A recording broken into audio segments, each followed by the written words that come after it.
Pinamalas ng Police Regional Office 6 ang kanilang makabago at epektibong kakayahan sa mga operasyon sa pagbisita ni Major General Michael G. Samson.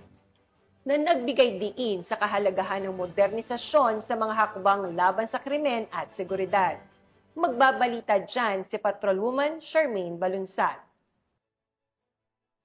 Pinamalas ng Police Regional Office 6 ang kanilang makabagong kakayahan sa operasyon sa pagbisita ni Major General Michael Samson, Commander ng 3rd Infantry Division ng Philippine Army, sa pamamagitan ng serya ng demonstrasyon na gumagamit ng makabagong teknolohiya na nagpapakita ng patuloy na modernisasyon ng mga operasyon ng pulisya sa Western Visayas na ginanap sa Camp General Martin Chupelo B. Delgado, Port San Pedro, Iloilo City. Nito lamang ika-10 ng Nobyembre taong kasalukuyan. Isa sa tampok ng aktibidad ang paggamit ng drone technology na nagpakita ng liksya at kakayahang umangkop sa iba't ibang sitwasyon sa operasyon. Binibigyang diin nito ang mahalagang papel ng mga drone sa mga special weapons and tactic missions sa pagpapataas ng situational awareness, koordinasyong taktikal at real-time intelligence gathering na mahalaga sa tagumpay ng operasyon at kaligtasan ng mga tauhan.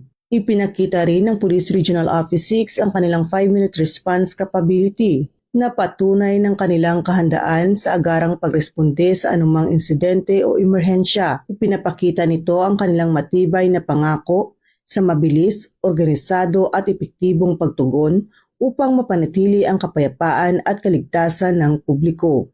Sa kabuuan, ang aktibidad ay hindi lamang nagsilbing pagpapakita ng mga makabagong teknolohiya na ginagamit ng Police Regional Office 6, kundi naging daan din upang patatagin ang ugnayan at kooperasyon sa pagitan ng Philippine National Police at Armed Forces of the Philippines sa pagsulong ng kapayapaan, seguridad at kaayusan sa buong Western Visayas.